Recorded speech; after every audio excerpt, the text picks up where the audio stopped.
Okay, अस्सलाम वालेकुम। मेरी आवाज़ आ रही है?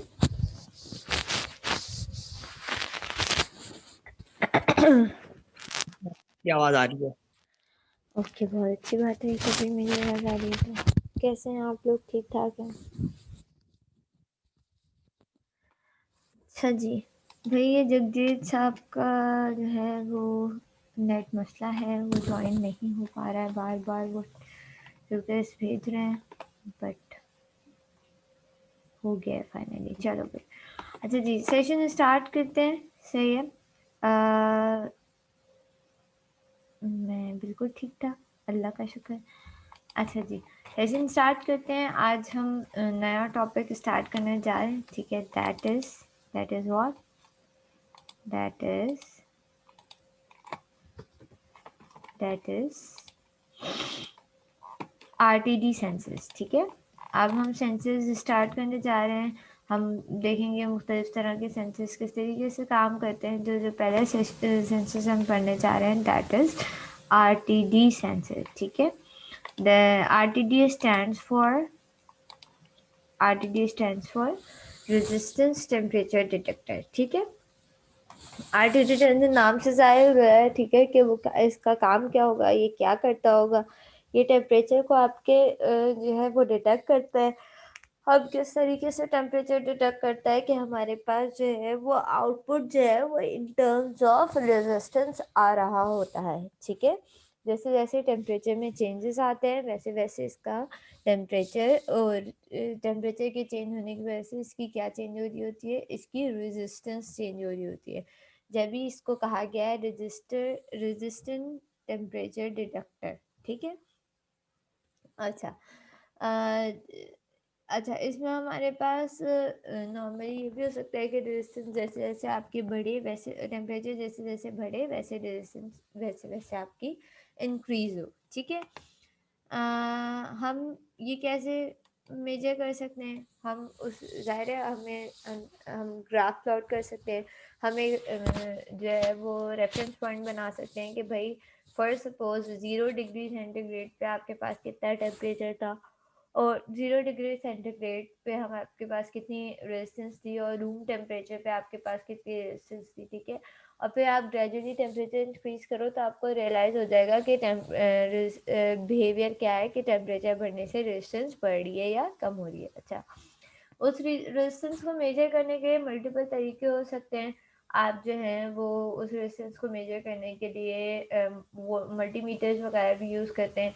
या हमने लास्ट लैब में जिन लोगों ने लैब अटेंड की थी उनको याद होगा कि भाई हमने कहा था कि हम जो है वो व्हीटस्टोन ब्रिज भी यूज़ कर सकते हैं फॉर मेजरिंग दैट रेजिस्टेंस, ठीक है।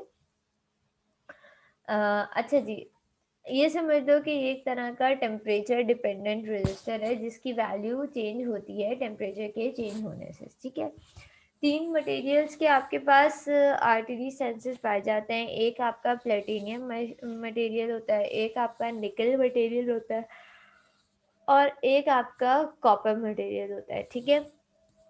सबसे जो कॉमनली यूज़ किए जाते हैं आपके पास वो प्लेटिनियम मटेरियल्स के होते हैं, ठीक है। आपके पास लैब वगैरह में भी जो मौजूद हैं टेम्परेचर सेंसर, जब आप इस पे टेस्टिंग करोगे, ठीक है, तो आप देखोगे कि वो ज़्यादातर आपके पास प्लेटिनियम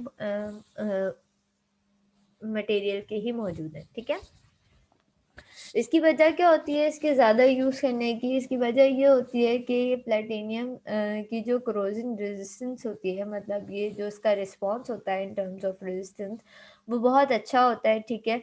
इसकी स्टेबिलिटी बहुत ज़्यादा होती है, बहुत लॉन्ग टर्म ये स्टेबल होता है और इसकी टेम्परेचर रेंज भी बहुत ज़्यादा है।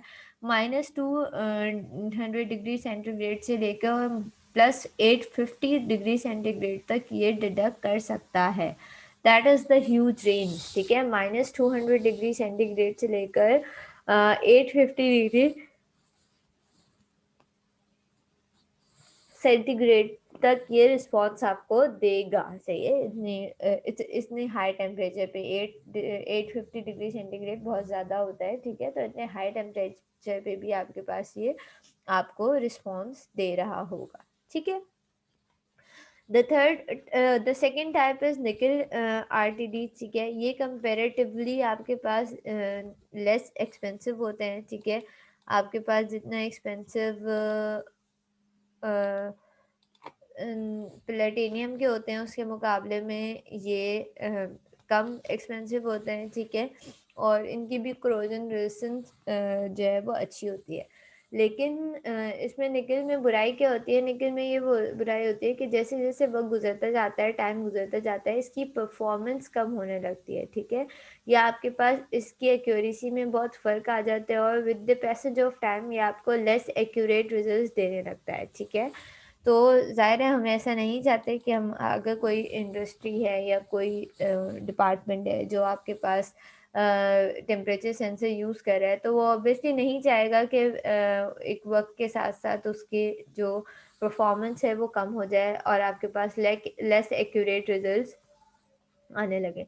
क्योंकि इंडस्ट्रीज़ में जब आप जाते हो तो वहाँ पे टेम्परेचर की मेज़रमेंट बहुत ही अहम किरदार अदा करती है। उसका रीज़न क्या है कि आपके पास मल्टीपल मशीनरीज़ चल रही होती हैं, ठीक है? आप किसी इंडस्ट्री में अगर आपने कभी विज़िट किया हो, तो आपने देखा होगा कि वहाँ पे मल्टीपल मशीनरीज़ चल रही होती हैं। ऑब्वियसली वो मशीनरीज़ की रनिंग की वज़ह से हर मशीन का टेम्परेचर, अब कोई मशीन है फॉर सपोज़ वो कोई प्रोडक्ट बना रही है और वो 24 घंटे चल रही है, तो ज़ाहिर है उसमें टेम्परेचर उसका इंक्रीज़ हो जाएगा, ठीक है, हीट लॉसेस होंगे, आपके पास टेम्परेचर इंक्रीज़ हो जाएगा और ये टेम्परेचर की इंक्रीमेंट होती है वो ख़तरनाक होती है, ठीक है?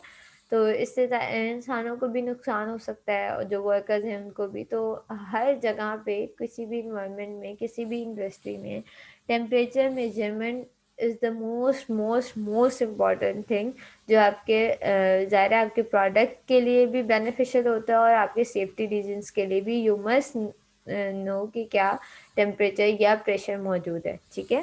तो ये तो लाज़मी ही मेज़र करने वाली बात होगी, ठीक है? और आजकल तो आपको बहुत अंदाज़ा है कि टेम्परेचर की कितनी अहमियत है, बुखार चेक करना कितना ही कॉमन कोई काम हो गया है, ठीक है? और कितना ज़रूरी हो गया है। अच्छा जी, द थर्ड टैब इज़ हम थर्ड टैब डिस्कस करते हैं। द थर्ड टैब इज़ मेरे पास मैसेजेस आ रहे हैं, मुझे नज़र नहीं आ रहे हैं। तो आई बिलीव कि मैं आपके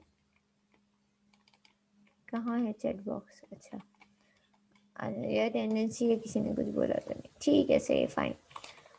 अच्छा जी, एक बंदा 4-4 दफ़ा अटेंडेंस मार्क करता है। ऐसा क्या है भई?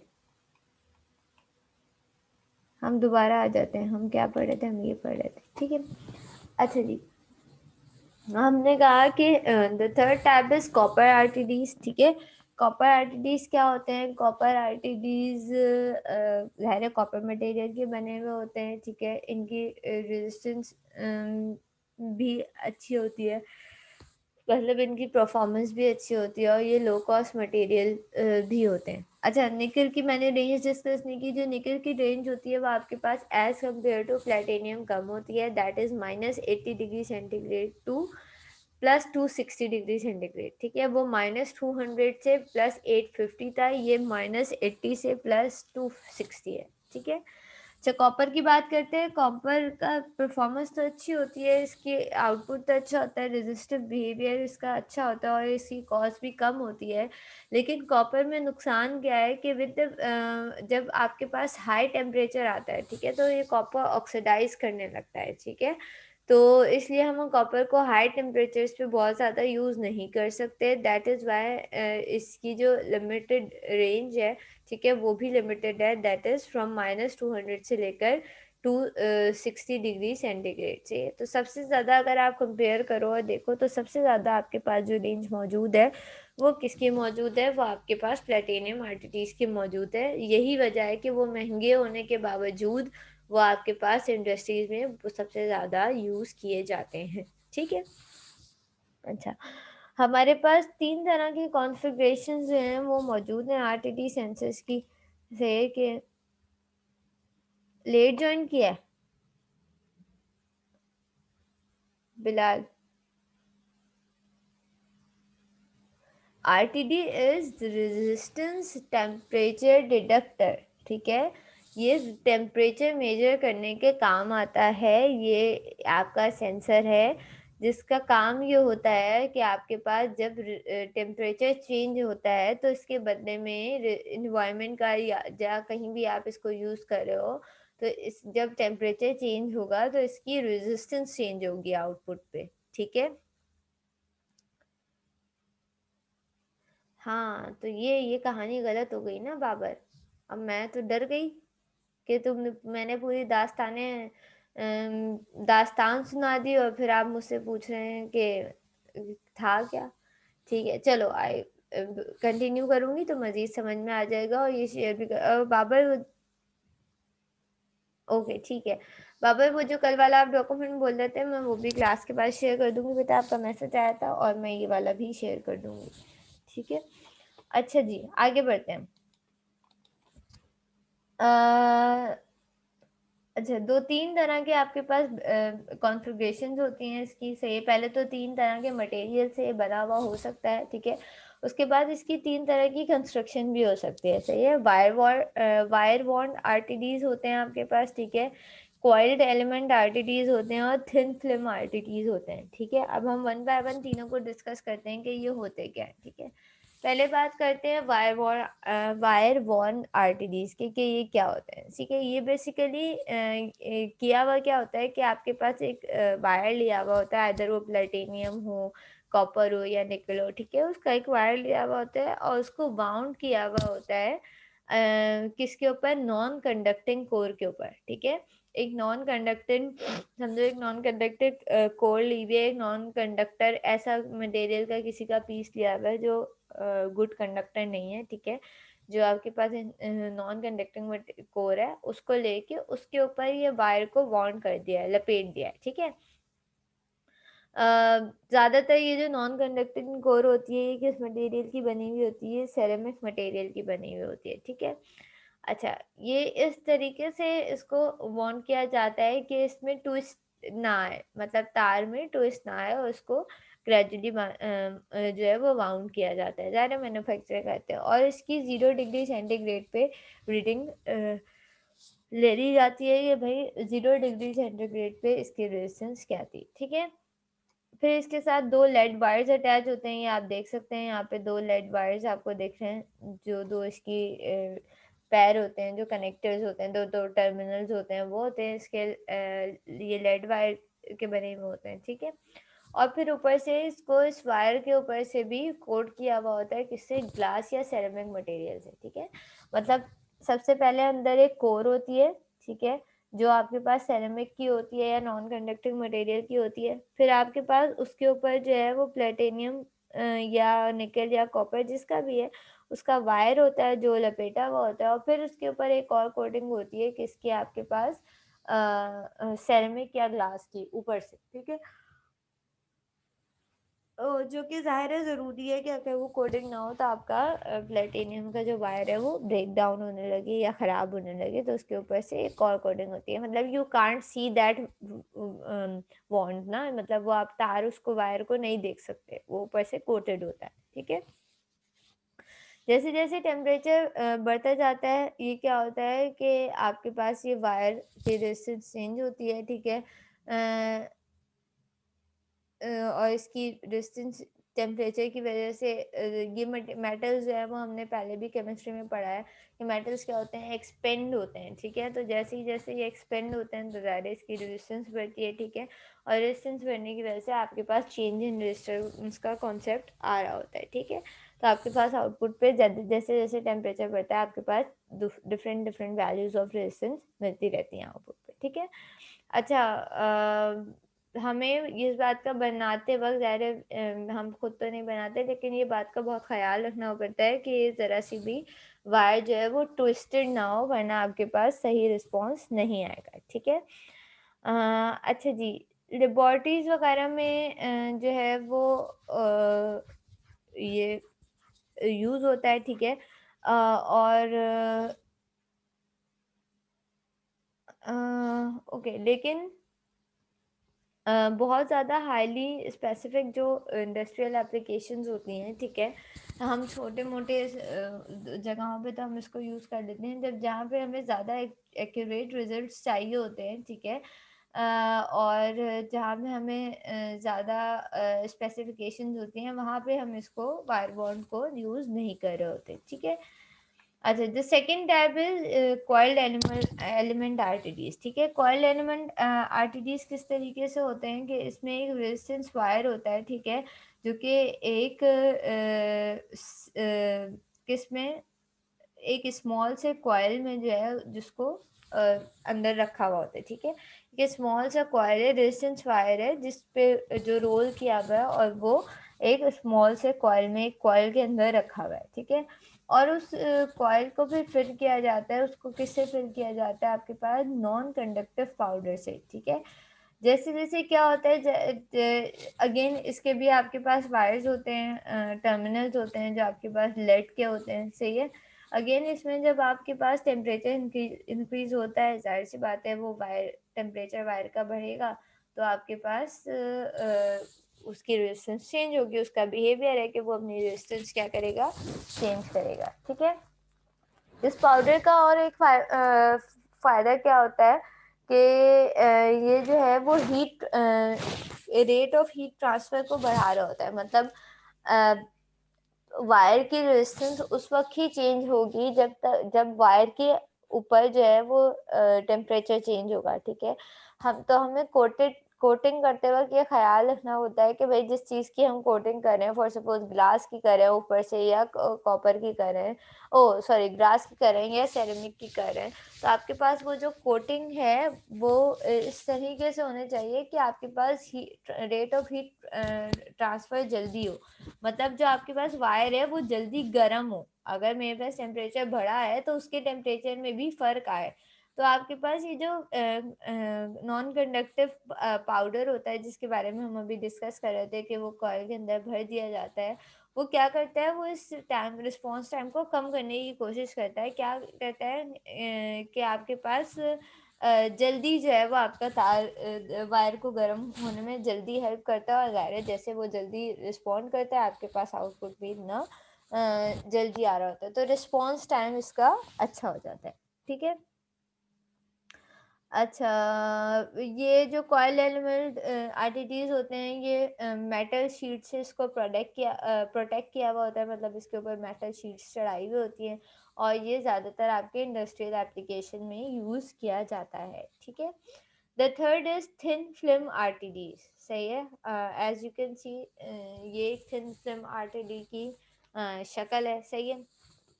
थिन फिल्म आरटीडी क्या होता है, ये एक आपके पास एक बार होता है, ठीक है।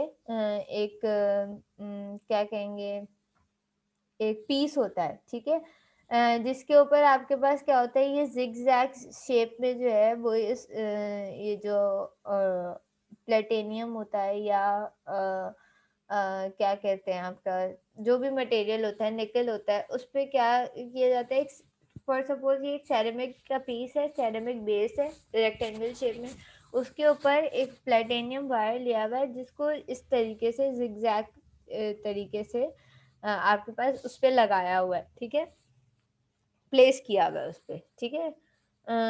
जैसे वो उस पे प्लेस पे किया हुआ होता है, तो ज़ाहिर है जब उस पे हीट जो है वो चेंज आएगा, तो वो अपनी वो वायर की रेजिस्टेंस चेंज होगी। ये जो ऊपर है, ये जो शीट है, नीचे ये सेरेमिक बार है, और ये जो ऊपर ये पतले पतले से दिख रहे हैं, that is just platinum wire, ठीक है।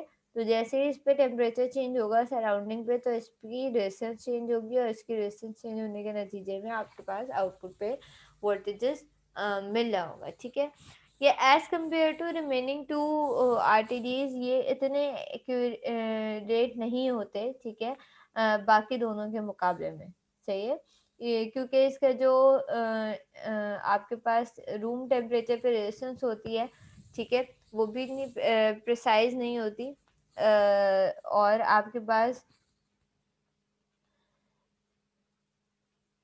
ओके, और आपके पास ज़ाहिर है जो भी मटेरियल आपके पास यूज़ हो रहा है, सेरेमिक और प्लेटिनियम, सही है, तो या आपके पास कॉपर, तो उसका अपना रेट भी डिफरेंट होते हैं, ठीक है, उसके अपने एक्सपेंशन रेट भी डिफरेंट होते हैं, जिसकी वजह से ये जो है वो बहुत ज़्यादा हाई टेम्परेचर पे यूज़ नहीं किया जा सकता, क्योंकि ज़ाहिर है सेरेमिक को भी तो इफ़ेक्ट पड़ेगा जब वो हाई टेम्परेचर पे यूज़ होगा, ठीक है, जो आपका कोर है उसको भी फ़र्क पड़ेगा। तो अल्टीमेटली हमारे पास होता क्या है कि ये वाले जो ट्रांजिस्टर्स हैं, जैसे थिन फ़िल्म ट्रांजिस्टर्स, इनके as compare to remaining 2 wire bond और कॉइल एलिमेंट, इन दोनों के मुकाबले में ये लेस एक्यूरेट कहलाए जाते हैं, ठीक है। इसका एक फ़ॉर्मूला होता है आरटीडीज़ का जो यूज़ किया जाता है, जिसके थ्रू आप एवरेज निकाल रहे होते हो या कंपेयर कर रहे होते हो वैल्यू, वो क्या है आपके पास R100 minus R0 divide by R0, ठीक है। ये आप रेशो किस तरीके से निकाले हो, तो R100 क्या है, R100 वो रेजिस्टेंस है जो 100 डिग्री सेंटीग्रेड पे है, और R0 क्या है, वो रेजिस्टेंस है जो 0 डिग्री सेंटीग्रेड पे, ठीक है। और आप इन दोनों को सब्ट्रैक्ट करके इसका रेशो निकालोगे तो आपको पता चल जाएगा कि इसका रेजिस्टेंस रेशो कितना है RTD सेंसर्स का, ठीक है। अच्छा, RTD सेंसर्स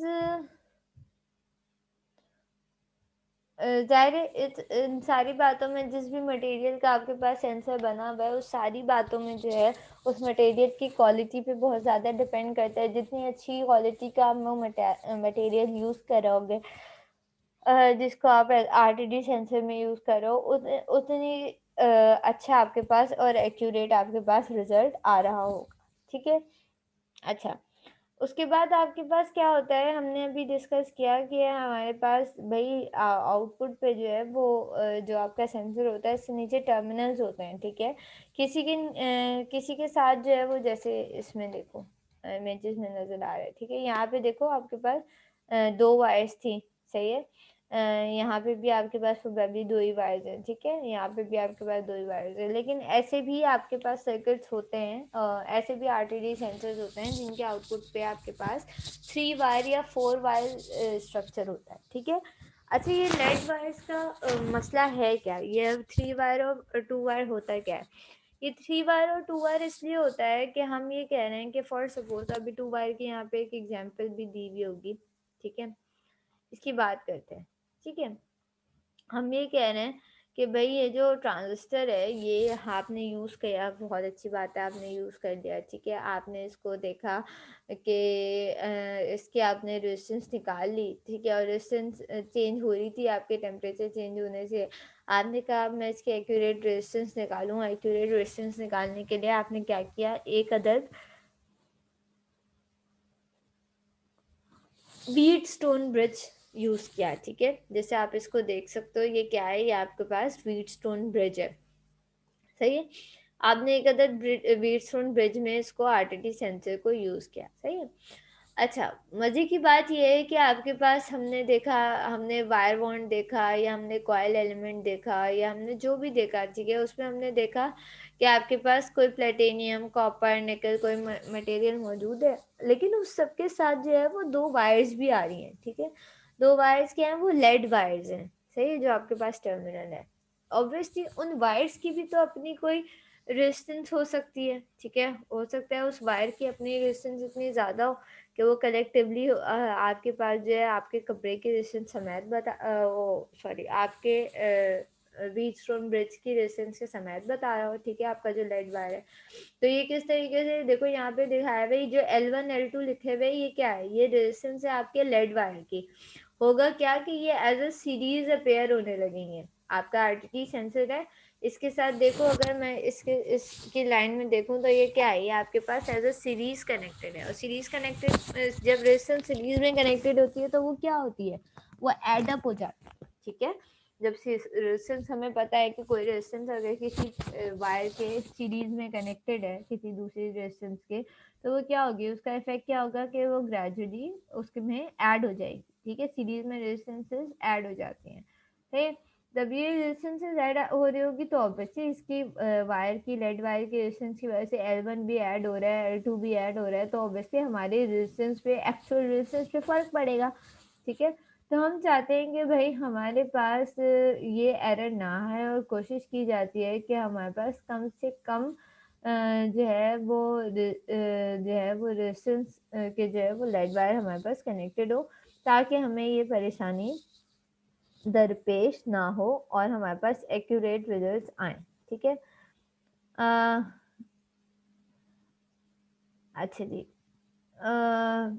ऑब्वियसली वही वाली बात कि हमने कहा कि भाई जब लेड वायर की रेजिस्टेंस ज़्यादा होती है तो हम टू वायर जो है वो यूज़ नहीं कर पाते। फिर हमें कोई ऐसा मेथड ढूंढना था कि लेड वायर की या तो रेजिस्टेंस कम कर दें, लेकिन वो इसकी प्रॉपर्टी है, ठीक है। तो उसकी ज़ाहिर है कोई ना कोई रेजिस्टेंस है। तो हमने कहा भाई दूसरा तरीका क्या हो सकता है? दूसरा तरीका ये हो सकता है कि भाई दूसरी कॉन्फ़िगरेशन निकाली गई। दूसरी कॉन्फ़िगरेशन वाज़ 3 वायर, ठीक है? अब इसके कनेक्शंस किस तरह से हुए हुए हैं, ठीक है? इसके कनेक्शन इस तरह से हुए हुए हैं कि अब आपके पास ये 3 वायर्स होते हैं, ठीक है? 2 वायर्स आपको देखो आपके पास सेंसर में से कनेक्टेड हैं, ठीक है? और तीसरा वायर आपके पास कहाँ है? बाहर कनेक्टेड है, ठीक है? तो अल्टीमेटली करते क्या हैं? अल्टीमेटली ये करते हैं कि हम विद रिस्पेक्ट टू दिस अलग-अलग वो मालूम करते हैं, ठीक है? रेजिस्टेंस। हम मालूम करते हैं आपके वायर की ये व्हीटस्टोन ब्रिज के अंदर जितनी रेजिस्टेंस आ रही होगी हम वो मालूम करते हैं और फिर हम सेपरेटली L3 की रेजिस्टेंस मालूम करते हैं, ठीक है? इस L3 की रेजिस्टेंस मालूम करने से हमें फ़ायदा क्या होगा? हमें चेंज पता चल जाएगा कि भई कितनी रेजिस्टेंस इसमें ऐड हो रही है, ठीक है? अब ये ज़ाहिर है ये ऐसे आपको नहीं दिख रहे होते, ये सिर्फ़ इंटरनल कॉन्फ़िगरेशंस बताई हुई हैं। ये आपको मैन्युफैक्चरर बताता है कि भैया हमारे पास लेड रेजिस्टेंस क्या है और क्या नहीं है, आपको दिख नहीं रही होती, ये सिर्फ़ इंटरनल कॉन्फ़िगरेशन समझाने के लिए है। आपकी मेज़रमेंट्स, आपकी कैलकुलेशन में इसका कोई किरदार नहीं होगा, ठीक है? ये समझाने के लिए कि हमारे पास क्या होता है कि आपके पास पहले L1 की resistance with respect to L2 measure की जाती है, ठीक है? और फिर L3 के रिस्पेक्ट से मेजर की जाती है। फिर हमें अंदाज़ा हो जाता है कि भई जितनी क्योंकि सारे लेड वायर्स क्योंकि सेम लेड वायर यूज़ किया हुआ होता है तो सेम तीनों की जो है वो रेजिस्टेंस सेम होती है। तो आपको पता चल जाता है कि भई कितना चेंज आ रहा है, ठीक है? L3 से हमें अंदाज़ा हो जाता है कि कितना L1 और कितना L2 हमारे पास इसमें ऐड हुआ होगा, ठीक है? व्हीटस्टोन ब्रिज से के थ्रू जो हमारी रेजिस्टेंस आ रही है, वो कितनी ज़्यादा आ रही है, जब हम इसको L3 से कंपेयर करेंगे तो हमें मालूम हो जाएगा, ठीक है? तो 3 वायर कॉन्फ़िगरेशन में जो है वो आपके पास क्या होती है कि आपके पास क्योंकि ये 3 रेजिस्टेंस यूज़ हो रही होती हैं, तो इसमें आपके पास लेड का इफ़ेक्ट कम आ रहा होता है और आपके पास लेड रेजिस्टेंस इस तरीके से आपके पास ऐड नहीं हो रही होती, ठीक है? मैन्युफैक्चरर्स ने बनाई हुई इसी तरीके से होती हैं कि आपके पास वो ज़्यादा इफ़ेक्ट क्रिएट ना करें, सही है? और 2-3 wire is more efficient or give more accurate results as compared to 2 wire configuration, ठीक है? अच्छा जी, फिर हम देख लेते हैं कि भई इसके क्या एडवांटेजेस और क्या डिसएडवांटेजेस हैं, ठीक है? हमारे पास जो क्या कहते हैं आरटीडी सेंसर्स हैं। अच्छा, there are multiple temperature sensors, हमारे पास बहुत सारे टेम्परेचर सेंसर्स हैं, 3-4 तो आप इसी कोर्स में पढ़ोगे जो यूज़ होते हैं। उसकी वजह यही है कि जो मैंने शुरू में बात कही कि temperature is the most important factor जो आपके पास आप जब भी इलेक्ट्रॉनिक्स या इंजीनियरिंग प्रोडक्ट्स के हवाले से बात करो तो temperature is the most important factor है क्योंकि टेम्परेचर ही आपके पास 10,000 आपकी सराउंडिंग में देखो 10,000 चीज़ें ऐसी हैं जिसमें आपके पास टेम्परेचर सेंसर्स यूज़ हो रहे हैं। कौन-कौन सी? आपके रेफ्रिजरेटर्स में, ठीक है? कोई ना कोई टेम्परेचर सेंसर यूज़ कर रहा होता है। आप देखते हो रेफ्रिजरेटर का कंप्रेसर जो होता है वो कंटिन्यूअसली नहीं चलता, ठीक है? एक पर्टिकुलर टाइम के बाद उसका कंप्रेसर जो है वो ऑन ऑफ हो रहा होता है। वो कैसे हो रहा होता है कि जब वो एक पर्टिकुलर टेम्परेचर पे पहुँच जाता है तो क्या हो जाता है वो खुद को ट्रिप कर लेता है, ठीक है? इस तरीके से इसी तरीके से आपने आयरन देखी है। आयरन में देखो जब आप किसी भी नंबर पे आप सेट करते हो, आई डोंट नो आप लोग कौन-सी आयरन्स यूज़ करते हो, लेकिन जब आप उसे किसी भी नंबर पे सिलेक्ट करते हो, थोड़ी देर तो उसका बल्ब इंडिकेट करता है जब तक वो जो है वो हीट जनरेट कर रहा होता है। फिर वो बल्ब जो है वो बंद हो जाता है और आपके पास जितनी देर तक वो आपकी जो आयरन है वो गर्म रहती है, उतनी देर तक गर्म रहती है। फिर जब उसका टेम्परेचर वो ठंडी होने लगती है, फिर से उसका बल्ब ऑन हो जाता है। तो अल्टीमेटली होता क्या है जो आपकी आयरन है वो कंटिन्यूअसली हीट अप नहीं हो रही होती। वो शुरू में हीट अप होती है, एक पर्टिकुलर टेम्परेचर पे जो भी लिमिट रखी हुई होती है, उस पे पहुँच जाती है। उस पे पहुँचने के बाद जो है वो वापस से आपके पास डिक्रीज़ होना शुरू हो जाती है और फिर ग्रेजुअली वो इंक्रीज़ करती है एक फिक्स पॉइंट के बाद। लेकिन वो एक फिक्स पॉइंट तक इंक्रीज़ और एक फिक्स पॉइंट तक डिक्रीज़ होती है, ठीक है? वो इसके अलावा आपके पास वो हैं एसीज़ हैं, ठीक है? आपके पास स्प्लिट्स हैं, उसमें टेम्परेचर सेंसर्स लगे हुए हैं। तो देयर आर मल्टीपल एप्लीकेशन जहाँ पे आपके टेम्परेचर सेंसर्स यूज़ होते हैं और इसलिए बहुत सारी तरह के टेम्परेचर सेंसर्स मौजूद हैं, ठीक है? इसके एडवांटेजेस क्या हैं कि भाई आरटीडी सेंसर को इस्तेमाल करना, प्लेस करना, इंस्टॉलेशन इसकी आसान है, ठीक है? ये वाइड रेंज में यूज़ होते हैं, ठीक है? और आप इसको क्या कह सकते हैं, बहुत लंबे टाइम पे लंबे टाइम तक यूज़ कर रहे होते हैं लंबे टाइम तक लंबे अरसे तक आप इसको यूज़ कर सकते हैं मतलब आपको इसको रिपेयर या रिप्लेस नहीं करना पड़ता, ठीक है? और ये आप रिमोटली भी इसकी इंडिकेशन देख सकते हैं, आप कंट्रोल कर सकते हैं, ठीक है? तो देयर आर मल्टीपल वेज़, ठीक है? जिसके थ्रू आप इसको यूज़ कर सकते हो। देयर आर मल्टीपल एप्लीकेशन जिसमें आप इन आरटीडी सेंसर को यूज़ कर सकते हो, ठीक है?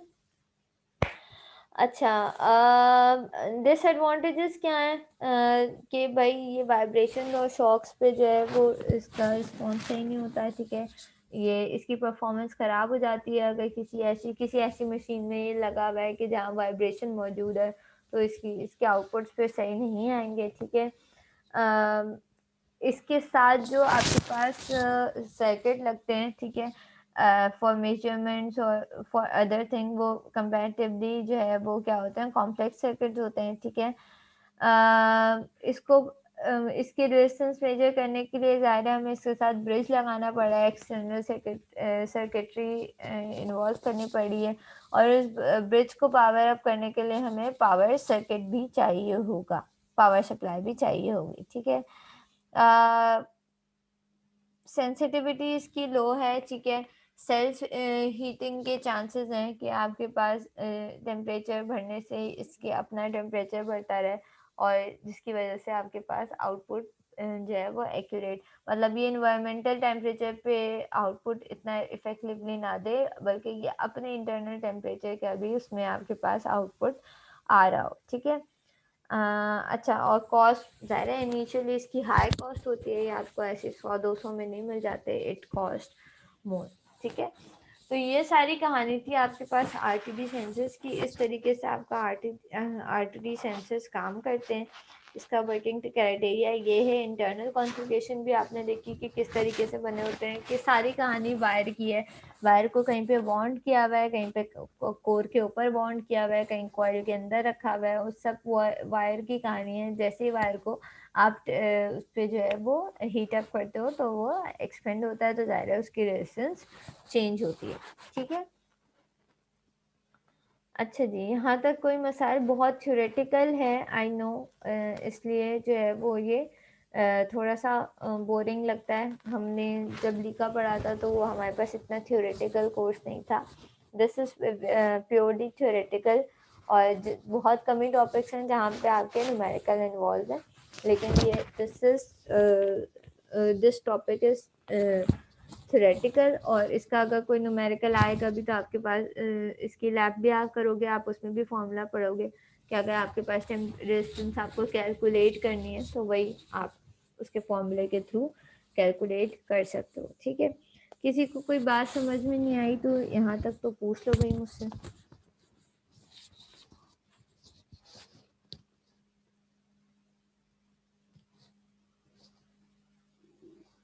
Anyone else?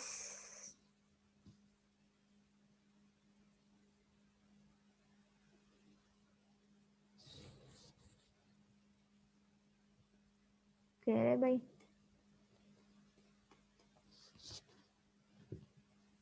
अच्छा जी, आज मैंने आप लोगों को एक असाइनमेंट देना है। मैं सोच रही हूँ दूँ कि ना दूँ। दूँ कि ना दूँ बताइए भाई। क्या चिल्ला रहे हो? मोबाइल नहीं छीना। ना दें? क्यों नहीं दें भाई? अभी तो असाइनमेंट का लोड वोड भी नहीं होगा। है ना। फिर मैं एंड में आके अभी नहीं दूं, फिर कब दूं? दिन और तारीख आप लोग बताना पसंद करेंगे। ओह अच्छा, सही है। अच्छा, असाइनमेंट इज इजी, ठीक है, इतना मुश्किल नहीं होगा। तो चैप्टर नंबर 1 और 2 में से ही है, जो हमने वही एरर और ये सारी चीज़ें पढ़ी थी ना, उसमें से। तो इट्स इजी, बहुत मसला नहीं होगा। और 1 वीक का टाइम ही है आपके पास।